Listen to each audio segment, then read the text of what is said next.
आज हम बात करेंगे कि कैसे आप अपने लिवर या जिगर को अपने पैरों से डायग्नोस कर सकते हैं। Purple, brown, red dots. चलिए इस बात से शुरू करते हैं कि टांगों के निचले हिस्से पर जो बैगनी, भूरा, लाल दाग होते हैं वो है कि हमारे खून के नसों में लीकी ब्लड वेसल्स का मसला है, जो कि थ्रम्बोसाइटोपेनिया कहलाता है। ये हालत लीवर की प्रॉब्लम से जुड़ी हुई होती है। स्पाइडर एंजियोमा, ये एक मकड़ी जैसा दिखने वाला लाल रंग खून के नसों का है जो जिस्म के कुछ हिस्सों पर दिखाई देती है, और ये आपके एंकल्स, आपके पैर, आपके टांगों और जिस्म के दूसरे हिस्सों में भी दिख सकती है। ये एक एस्ट्रोजन मसला है, क्योंकि एस्ट्रोजन खून की नसों को डायलेट या फैला देता है, जो कि लिवर का प्रॉब्लम हो सकता है। क्रैक्ड हील्स, कभी कभी आपके एड़ी या एंकल्स के आसपास सूखे, क्रैक्ड और ब्लीडिंग होते हैं। नॉर्मली ये विटामिन B3 की कमी की वजह से होते हैं। जब आपको विटामिन B3 की कमी होती है तब आप अपने सेल्स को इफिशिएंटली रिप्लेस नहीं कर पाते, और ये ड्राई, क्रैक्ड हुई स्किन में दिखाई देती है। ये एक लीवर प्रॉब्लम है जो शायद ज़्यादा शराब पीने से या ज़्यादा कॉर्न या मकाई खाने से भी, या रिफाइंड तेल या वेजिटेबल ऑयल से हो सकता है। ड्राई स्केली स्किन, आपके पैरों के कुछ हिस्सों में ये सख्त, सूखा और स्केली स्किन यानी छिलकेदार जिल्द का मसला होता है, जो आम तौर पर ओमेगा 3 फैटी एसिड्स की कमी से होती है, और ये बाइल की कमी से हो सकती है, क्योंकि लीवर का कुछ हिस्सा फैटी हो गया है और वो ओमेगा 3 फैटी एसिड्स निकालने के लिए बाइल प्रोड्यूस नहीं कर पाता। अब इसका ये भी एक वजह हो सकता है कि आपने ज़्यादा ओमेगा 6 फैटी एसिड्स कंज्यूम किया है, जैसे कि रिफाइंड ऑयल्स की शक्ल में वेजिटेबल ऑयल्स, जो corn oil, soya oil, canola oil, palm oil है। इची स्किन, बैड ओडर, ये आम तौर पर एक हालत होती है जहां गॉल ब्लैडर में कोई स्लज है जिसकी वजह से बाइल में रुकावट होती है, और इस टर्म को कोलेस्टैसिस कहते हैं। तो ये रुकावट से बाइल वापस खून में और स्किन में चली जाती है, और अगर स्किन पर बाइल होती है तो आपको खारिश या इचिंग होती है, और बहुत बार ये पैरों के नीचे होता है। आपको शायद ये भी महसूस होगा कि आपका पेशाब का रंग गहरा हो गया है, आपकी जिल्द या स्किन पीला दिख सकता है, खास करके आँखों के सफ़ेद हिस्से, और स्टूल का रंग हल्का हो सकता है जो खराब बू या स्मेल के साथ होगा। लीवर का मेन मकसद है डिटॉक्सिफाई करना, और अगर लीवर डिटॉक्सिफाई करने में नाकाम है तो ये जहर स्किन के जरिए बाहर निकलता है। कुछ लोग अपने पैरों को बार बार धोने के बावजूद भी पैरों से खराब बू या स्मेल महसूस करते हैं, क्योंकि इनके लीवर में जहर या टॉक्सिक है। Pain, numbness and burning sensation, पैरों के तलवे में दर्द, सूनापन या जलन जैसा महसूस होगा तो ये आम तौर पर पेरिफेरल न्यूरोपैथी कहलाता है, और बहुत बार इसे प्लांटर फैसिटिस के नाम से भी डायग्नोस किया जाता है।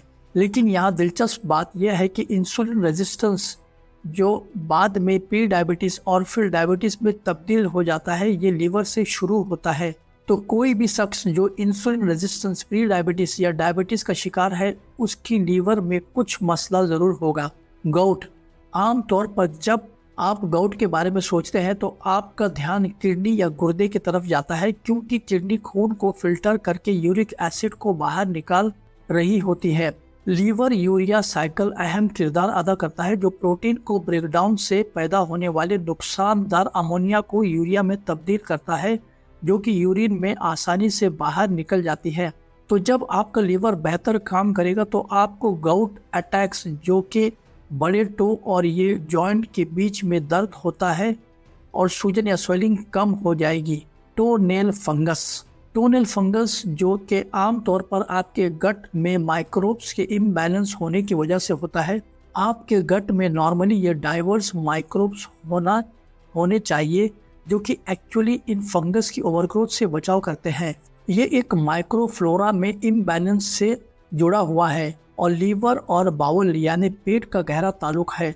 जब लीवर सही तौर से काम नहीं करता तो वो बाइल नहीं प्रोड्यूस कर सकता, जो स्मॉल इंटेस्टाइन को बैक्टीरिया से साफ रखने और ग्रोथ को रोकने में मदद करती है। एक सेहतमंद liver SIBO, small intestinal bacteria overgrowth के खिलाफ मदद कर सकते हैं, और ये माइक्रोब्स को कंट्रोल में रखते हैं ताकि आपको किसी भी बैक्टीरिया या फंगस की ओवरग्रोथ ना हो। कॉर्न ऑन द टोज, वो पैरों की उंगलियां जो कि आमतौर पर उंगली के अंदर बढ़ने लगती है, ये कॉर्न असल में विटामिन ए की कमी होती है। विटामिन ए कुछ सेल्स की डिफरेंशिएशन में शामिल है, तो हर बार जब आपको विटामिन ए की कमी होती है तो आपका स्किन रिलेटेड प्रॉब्लम्स भी होता है, जैसे कि कुछ ओवरग्रोथ, सूखापन, रफनेस। तो ओमेगा 3 फैटी एसिड्स की कमी के अलावा आपको विटामिन ए की भी कमी हो सकती है, जो कि एक ही चीज़ है ये, यानी कम बाइल सॉल्ट्स। बाइल सॉल्ट्स आपको फैट सॉल्युबल न्यूट्रिएंट्स को ब्रेक डाउन करने में मदद करते हैं, जैसे विटामिन ए, डी, ई और के। और एक फैटी लीवर बाइल प्रोडक्शन करने से रोक सकता है। एक और लीवर के खराब होने का सिम्टम्स, जब आपके पैर कुछ गर्म महसूस होते हैं तो ये डिसफंक्शन ऑफ लीवर आपके पैरों के टेम्परेचर को बदल सकता है। पिटिंग एडिमा इस आखिरी अलामत या लक्षण से जुड़ी हुई है जो कि लीवर के साथ है, ये है पिटिंग एडिमा। तो जब आप अपने नीचे पैर को दबाते हैं तो वहाँ एक छोटा सा डेंट छोड़ जाता है, ये एक लीवर मसला है। लीवर नॉर्मल तौर पर कुछ प्रोटीन्स बनाता है जो आपके जिस्म में फ्लूइड का बैलेंस बनाए रखते हैं। जब आपका जिस्म इन प्रोटीन्स में कम होते हैं तो आपका फ्लूइड वापस जाना शुरू हो जाता है और ये सेल के दरमियान दिखाई देने लगते हैं। इसे इंटरस्टिशियल स्पेसिस भी कहते हैं। पेट के आसपास के स्पेसिस में आमतौर पर ये देखा जाता है। मर्दों में जो सिरोसिस का शिकार होते हैं उनके अंदर ऐसे पेट जैसे पॉट बेली जिसमें पानी होता है, जिसे हम एडिमा कहते हैं। जिस्म के नीचे के हिस्से में आमतौर पर आपके नीचे के पैरों या पाँव में, जो कि पहले राइट साइड पर ज़्यादा दिखाई देने लगते हैं क्योंकि लीवर राइट साइड पर होता है और आपके बहुत से लिम्फेटिक्स उसी तरफ से ब्लॉक्ड हो सकते हैं। अगर आपके दोनों तरफ एडिमा है तो ये दिल को भी असर डाल सकता है। Subscribe and check out this cool videos.